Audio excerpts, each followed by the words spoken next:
আজকের এই গল্প জগৎপুর নামে একটা ছোট্ট গ্রামকে নিয়ে, যেখানে অজয় নামে এক গরিব কৃষক তার পরিবার নিয়ে বাস করত। অজয়ের পরিবারে তার বউ পূর্ণিমা ও তার একমাত্র ছেলে রাজুকে নিয়ে খুবই সুখে শান্তিতে বসবাস করত। অজয়ের কাছে গ্রামের এক প্রান্তে একটি জমি ছিল। সেই জমিতে অজয় চাষবাস করে তার সংসার চালাতো। কিন্তু দুঃখের বিষয়, তার এই জমি আর আগের মতো উর্বর নেই। ধীরে ধীরে এই জমি থেকে ফসলের ফলন কম হয়ে যাচ্ছে। হঠাৎ একদিন এই সব চিন্তা নিয়ে অজয় বসে বসে ভাবছে যে কিভাবে আয় ইনকামের অন্য রাস্তা খুঁজে বের করা যায়। দিনের পর দিন আমার জমি থেকে ফসলের পরিমাণ ক্রমশ কম হয়ে যাচ্ছে। মনে হচ্ছে এবার বোধহয় আমাকে অন্য একটা জমি নিয়ে সেখানেই চাষবাস করতে হবে। তা না হলে অন্য কোনো রাস্তা খুঁজতে হবে একটা টাকা ইনকাম করার। যাই হোক না কেন, এই জমির উপর আমি আর ভরসা করে থাকতে পারবো না। যাই, বাড়ির দিকে যাই।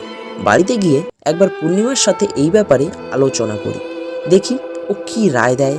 এই বলে অজয় খুব তাড়াতাড়ি ক্ষেত থেকে নিজের বাড়ির দিকে রওনা দেয়।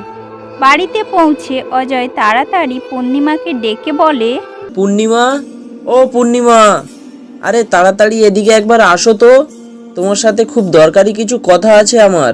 অজয়ের আওয়াজ শুনেই পূর্ণিমা তাড়াতাড়ি অজয়ের কাছে চলে আসে। আরে বাবা, কি হলোটা কি? ডেকে ডেকে একদম পুরো বাড়িটা মাথায় তুলে ফেলেছো। আরে এইদিকে আসবে তো, তোমার সাথে আমার খুব দরকারি একটা কথা আছে। আমি এই বিষয়ে তোমার মতামত জানতে চাই। হ্যাঁ বলো, কি হয়েছে? কিসের রায়? পূর্ণিমা, তুমি সবই জানো তো যে আমাদের জমিতে এখন আর আগের মতো ফসল ফলে না। এখন যদি আমি জমিতে বেশি সার প্রয়োগ করি, তবে মাটি যদি আরও খারাপ হয়ে যায়। এই জন্য আমি একটা চিন্তা ভাবনা করে দেখলাম যে এই বছর আমাদের জমিতে চাষ করব না। প্রত্যেক বছর কিছু কিছু করে সার মাটিতে মেশাতে শুরু করব। তাতে জমিটা আবার উর্বর হয়ে উঠবে। তারপর আমি আবার জমিতে আগের মতো চাষ করতে পারবো। হ্যাঁ, এটা করলে ঠিক হবে। এতে আমাদের জমি আগের মতন হয়ে যাবে। হয়ে তো যাবে, কিন্তু ততদিন আমি করবোটা কি? আমার কাছে তো আর অন্য কোনো জমি নেই। এর উপর আবার সংসারের খরচ, আর ওদিকে রাজুর পড়াশোনার খরচা কি করে চালাবো? চিন্তায় আমার মাথা কাজ করছে না গো। তুমি একটা কাজ করো না, গ্রামের জমিদার মশাইয়ের কাছে একবার গিয়ে দেখো। জমিদার মশাই তো খুবই ভালো মনের মানুষ। তিনি আমাদেরকে কোনো না কোনো একটা সাহায্য অবশ্যই করবে। কথাটা তুমি একদম ঠিক বলেছো। এমনিতেও জমিদার মশাই সবাইকে সাহায্য করে। তিনি যদি কোনো নতুন কাজ শুরু করতে বলে, তবে সেক্ষেত্রেও তিনি আমাকে সাহায্য করবে। তবে ঠিক আছে পূর্ণিমা, আমি কালকেই সকাল সকাল জমিদার মশাইয়ের সাথে গিয়ে দেখা করব। পরের দিন সকালেই অজয় জমিদার মশাইয়ের বাড়ির দিকে রওনা হয়। জমিদার মশাইয়ের বাড়ির সামনে দাঁড়িয়ে অজয় বলে, জমিদার মশাই, ও জমিদার মশাই, বাড়িতে আছেন নাকি? অজয়ের ডাক শুনে জমিদার মশাই ঘর থেকে বাইরে বেরিয়ে আসেন। আরে অজয় বাবা যে, বলো কেমন আছো তুমি? অনেকদিন পর। তা কোনো দরকারে আসছে নাকি? না জমিদার মশাই, আমি খুব একটা ভালো নেই। আমি এক বিপদগ্রস্ত সমস্যার সম্মুখীন, তাই আপনার কাছে একটা সাহায্য চাইতে এসেছিলাম। হ্যাঁ বলো না, কি সাহায্য চাও? অজয় জমিদার মশাইয়ের কাছে তার জমি নিয়ে সব সমস্যার কথা খুলে বলল। আরে এতে এত চিন্তার কি আছে? চিন্তা করব না তো কি করব জমিদার মশাই? আমার কাছে শুধুমাত্র এই একটাই চাষের জমি আছে, আর এখন সেই চাষের জমিতে আর ভালো ফসলও হয় না। তা বাদে আমি তো চাষাভুষো মানুষ। এই চাষবাসের কাজ ছাড়া আমি তো আর অন্য কোনো কাজও তো জানি না। এবার আমি পরিবারের খরচা কিভাবে চালাবো? এখন আমি কি করব কিছুই বুঝতে পারছি না। আরে তোমাকে এই চাষবাস ছাড়তে কে বলেছে? তুমি একটা কাজ করো, গ্রাম থেকে একটু দূরে আমার একটা ফাঁকা জমি পড়ে আছে, তুমি ওখানে যাও, গিয়ে চাষবাস করো। কিন্তু জমিদার মশাই, এতে তো আপনার ক্ষতি হয়ে যাবে। আরে না বাবা, এতে আমার কোনো ক্ষতি হবে না। এই সুযোগে তুমি আমার জমিটাও দেখাশোনা করতে পারবে। এখন তো আমার অনেক বয়স হয়ে গেছে, আর ওদিকে আমার ছেলেরা সবাই শহরে থাকে। এইদিকে খুব একটা ঘাসে পেটে না, তবুও জমিটা চাষ করলে তোমার অনেকটা সাহায্য হয়ে যাবে। আর আমার অনেকটা দায়িত্বও কম হয়ে যাবে। ঠিক আছে জমিদার মশাই, আপনি যখন এত করেই বলছেন তখন আমি কাল থেকেই ওই জমিতে চাষ করতে চলে যাব। অজয় জমিদার মশাইকে ধন্যবাদ জানিয়ে ঘরের দিকে রওনা দেয়। বাড়িতে গিয়ে অজয় পূর্ণিমাকে সব কথা খুলে বলে। এ তো খুব ভালো কথা শোনালে তুমি আমাকে। এখন তো তোমার সব চিন্তাই দূর হয়ে গেছে। হ্যাঁ পূর্ণিমা, আমি এখন থেকেই জমিদার মশাইয়ের জমিতে খুব কঠোর পরিশ্রম করব আর চেষ্টা করব আরও একটা দুটো জমি কেনার, কারণ ভবিষ্যতে যদি এরকম সমস্যা আর একবার আসে তাহলে আমরা তা যেন মোকাবেলা করতে পারি। পরের দিন সকালে জমিদার মশাইয়ের জমিতে যাওয়ার আগে অজয় ভাবতে থাকে, জমিদার মশাইয়ের ক্ষেত তো গ্রামের বাইরে, যদি আস্তে আস্তে সন্ধ্যা হয়ে যায় একটা কাজ করি, পূর্ণিমাকে বলে যাই, পূর্ণিমা একবার এদিকে একটু শোনো তো। অজয়ের ডাক শুনেই পূর্ণিমা চলে আসে। হ্যাঁ, কি হয়েছে বলো। পূর্ণিমা একটু শোনো, জমিদার মশাইয়ের ক্ষেত তো গ্রাম থেকে অনেক দূরে, আমার হয়তো আসতে অনেক সন্ধ্যা হয়ে যাবে। যদি দেখো আমার আসতে আরও দেরি হয়ে যায় তাহলে তুমি আর রাজু খাবার খেয়ে নিও। আরে ঠিক আছে, কিন্তু তুমি নিজের খেয়াল রেখো। আর হ্যাঁ, একটু দাঁড়িয়ে যাও, আমি তোমার খাবারের ঝোলাটা দিয়ে দিই। তোমার খিদে পেলে সময় মতন খেয়ে নিও। অজয় পূর্ণিমার কাছ থেকে খাবারের ঝোলাটা নিয়ে গ্রামের বাইরে জমিদার মশাইয়ের ক্ষেতের দিকে রওনা হয়। এইভাবেই চলতে চলতে কিছুক্ষণ পর শেষ পর্যন্ত অজয় গ্রামের বাইরে জমিদার মশাইয়ের জমিতে পৌঁছে যায়। উফ, যাই হোক, এত কষ্টের পর অবশেষে জমিতে পৌঁছে গিয়েছি। যাই, এবার তাড়াতাড়ি জমিতে কাজ করা শুরু করে দেই। অজয় নিজের কোদাল তুলে তাড়াতাড়ি ক্ষেতের কাজ করা শুরু করে দেয়। কিছুক্ষণ কাজ করার পর হঠাৎই একটা সাপ এসে অজয়কে কামড় দেয়। সাপের কামড় খেয়ে অজয় কিছু সময়ের মধ্যেই মাথা ঘুরে জমিতে শুয়ে পড়ে। অনেক সময় হয়ে গেছে। গ্রামের বাইরে এই ঘটনা ঘটার জন্য অজয়ের বাড়িতে এই খবর এখনো পৌঁছায়নি। এদিকে সন্ধ্যা হয়ে অনেক রাত হয়ে গেল, অথচ অজয় এখনো বাড়ি আসেনি দেখে পূর্ণিমা অনেক চিন্তায় পড়ে গেল। মায়ের এত চিন্তা দেখে রাজু বলল, মা, ও মা, তুমি এত চিন্তা করছো কেন? কি হয়েছে তোমার? তোমার বাবা গ্রামের বাইরে জমিদার মশাইয়ের ক্ষেতে কাজ করার জন্য সকালে বেরিয়েছিল। যাওয়ার সময় উনি আমাকে বলেছিল আসতে হয়তো রাত হয়ে যাবে, কিন্তু অনেক রাত হয়ে গেল, এখনো তার আসার নাম নেই। কি জানি কি হলো, কোনো বিপদ টিপদে পড়লো নাকি? মনটা ভারী কুগাইছে। মা, তুমি এত চিন্তা করো না। বাবা যখন বলেছে যে তার আসতে একটু দেরি হবে, সে অবশ্যই কিছু চিন্তা করেই বলেছিল। তুমি একটা কাজ করো, তুমি বরং গিয়ে শুয়ে পড়ো। পূর্ণিমা রাজুর কথা শুনে নিজের রুমে গিয়ে শুয়ে পড়ল। এদিকে আস্তে আস্তে করে সকাল হলো। এখনো যখন অজয় ঘরে ফেরেনি তখন আর পূর্ণিমার দুশ্চিন্তার শেষ নেই। পূর্ণিমা কিছু বুঝে উঠতে পারছিল না যে সে কি করবে। তাই অবশেষে সে আর বিলম্ব না করে জমিদার মশাইয়ের বাড়ির দিকে রওনা হলো। পূর্ণিমা জমিদার মশাইয়ের বাড়িতে গিয়ে অজয়ের ব্যাপারে জমিদার মশাইয়ের কাছে জিজ্ঞাসা করে। প্রণাম জমিদার মশাই। আরে প্রণাম বৌমা, তা বলো এত সকাল সকাল হঠাৎ কি মনে করে আসলে? জমিদার মশাই, অজয় গতকাল আপনার এই গ্রামের বাইরের ক্ষেতে কাজের জন্য গিয়েছিল, কিন্তু ও এখনো ঘরে আসেনি। কি বলছো বৌমা? অজয় গতকাল গিয়েছে আর এখনো ঘরে আসেনি? হ্যাঁ জমিদার মশাই, যাওয়ার আগেও আমাকে বলেছিল ক্ষেত তো গ্রামের বাইরে, তাই আসতে একটু রাত হয়ে যাবে।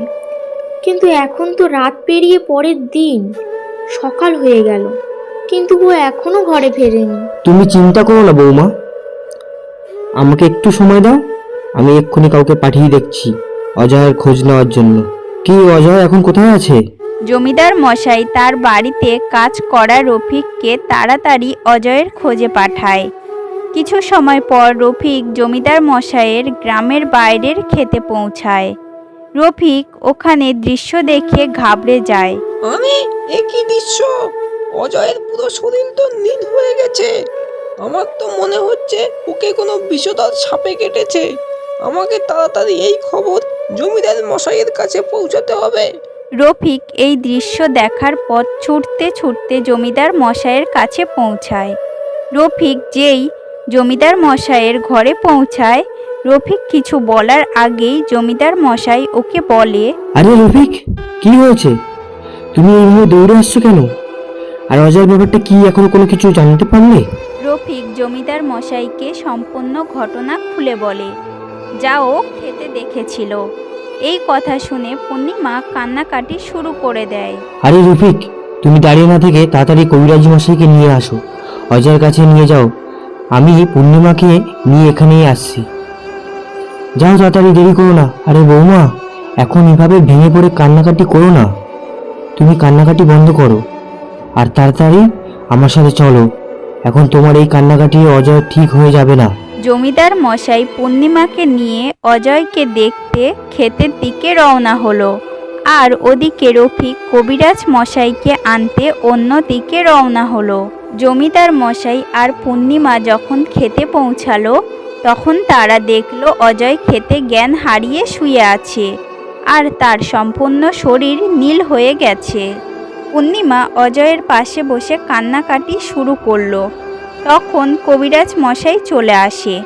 কবিরাজ মশাই আসায় পূর্ণিমা ওখান থেকে উঠে পড়ল, আর কবিরাজ মশাই অজয়কে দেখতে লাগলো।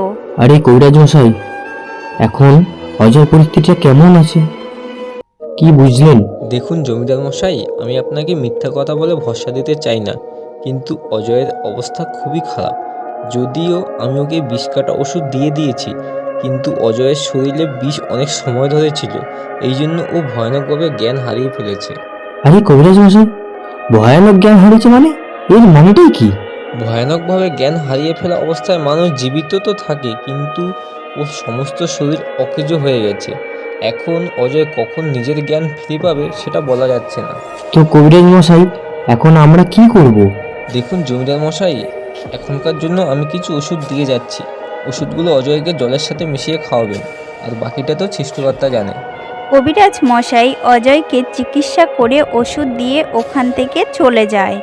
জমিদার মশাই অজয়কে এনে ওকে বিছানায় শুবিয়ে দেয়। দেখো বৌমা, তুমি একদম চিন্তা করো না।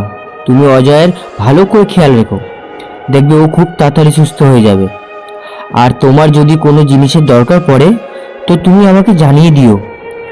আর প্রত্যেক মাসে আমি তোমার আর রাজুর জন্য কিছু টাকা পাঠিয়ে দেবো, কিন্তু তুমি মনের জোর হারিয়ে ফেলো না। আপনাকে অসংখ্য ধন্যবাদ জমিদার মশাই, আপনি আমাদেরকে অনেক সাহায্য করে। জমিদার মশাই পূর্ণিমাকে সান্ত্বনা দিয়ে ওখান থেকে চলে যায়। যাওয়ার পর ওখানে রাজু চলে আসে। বাবার এই অবস্থা দেখে মায়ের কাছে জানতে চাইলো কি হয়েছে মা বাবার। মা, ও মা, বাবার কি হয়েছে? তোমার বাবাকে কাল রাতে জমিতে সাপে কেটেছে, এই জন্য তোমার বাবা জ্ঞান হারিয়ে ফেলেছে। মা, বাবা জ্ঞান কখন ফিরে পাবে? কবিরাজ মশাই কিছু ওষুধ দিয়েছে, আর উনি বলল ওষুধগুলো সময় মতন খাইয়ে দিতে, আর বলল এই ওষুধগুলো খেলে খুব তাড়াতাড়ি তোমার বাবা সুস্থ হয়ে যাবে। কিন্তু মা, বাবার তো এই রকম অবস্থা, এবার আমাদের সংসার কিভাবে চলবে? আরে বাবা, তোমাকে এ নিয়ে চিন্তা করতে হবে না, আমি আছি না, আমি সব দেখে নেব। না না মা, তোমাকে কিছু করতে হবে না, তুমি শুধু বাবার খেয়াল রাখো। আমি জমিতে কাজ করে ঘরের খরচা চালিয়ে নেব। না বাবু, তোমার কাজ করার কোনো দরকার নেই, আমি সব দেখে নেব। তুমি শুধু নিজের পড়াশোনায় খেয়াল করো।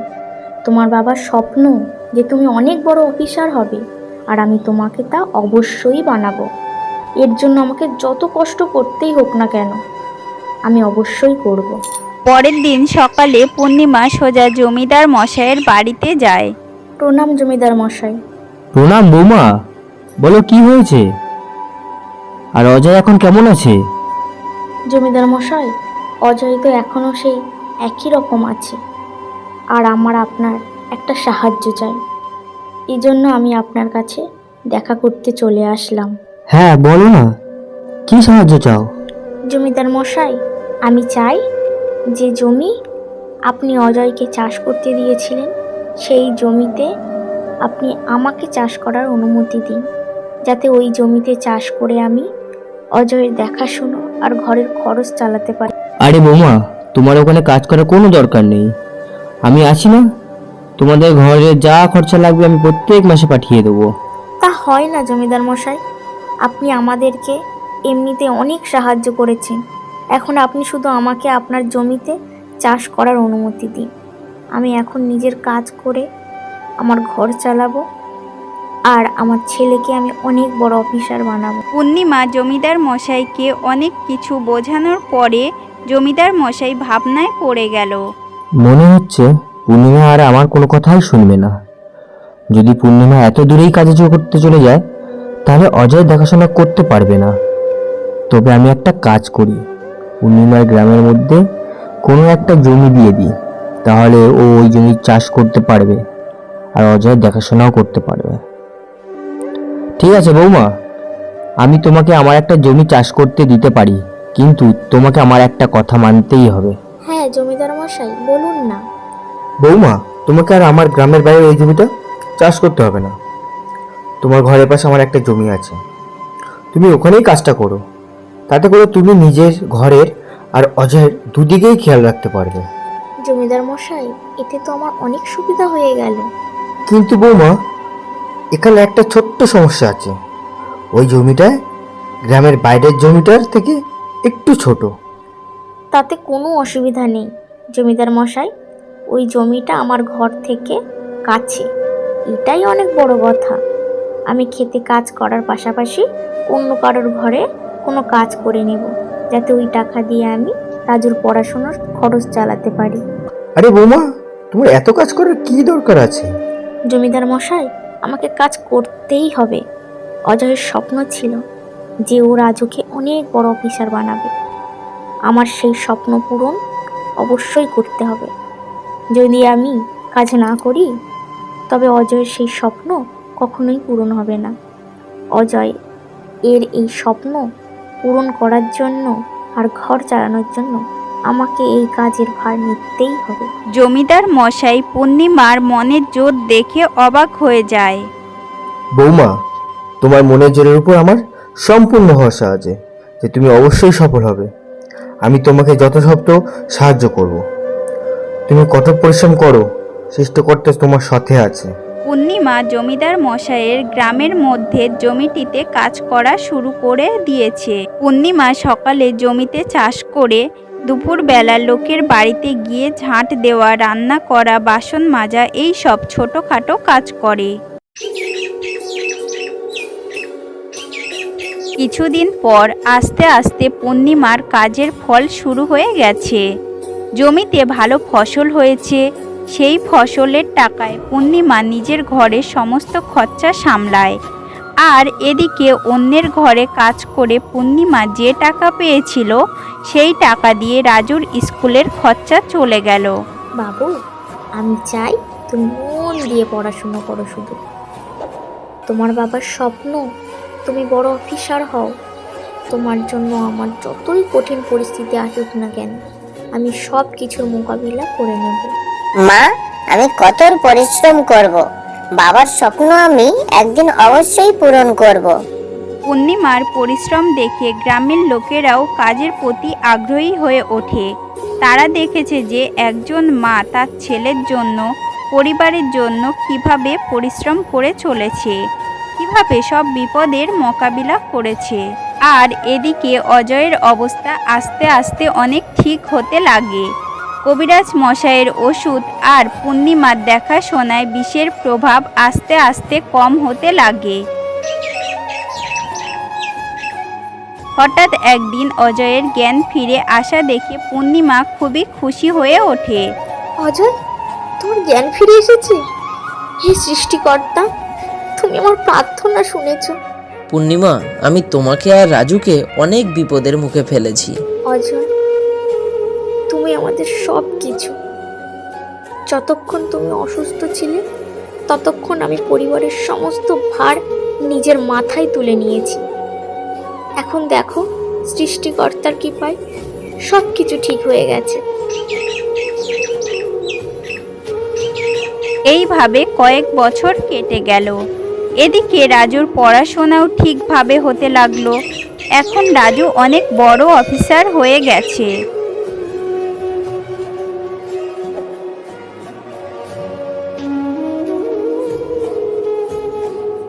বাবা, মা, আমি আজকে যা কিছুই করেছি সব তোমাদের দুজনের কঠোর পরিশ্রম আর ত্যাগের জন্যই করতে পেরেছি। না বাবু, তুমি আজকে যাই কিছু করেছো সবই তোমার মায়ের কষ্টের ফল। তোমার মা আমাদের পরিবারকে বাঁচানোর জন্য সমস্ত বিপদের মোকাবিলা করেছে। এই রকম মায়ের কঠোর পরিশ্রম আর ত্যাগের গল্প আমাদেরকে শেখায় যে একজন মায়ের ত্যাগ বা সমর্পণ যে কোনো বিপদের মোকাবিলা করতে পারে আর একটা পরিবারকে জোটবদ্ধ রাখতে পারে। এই জন্য বলে, মায়ের আঁচলের নিচে এক অদ্ভুত স্নেহময় মায়া, বুক ভরা আনন্দ আর অফুরন্ত ভালোবাসা লুকিয়ে থাকে। ভালো থাকুক আমার পৃথিবীর সব স্নেহময় বাবা মা।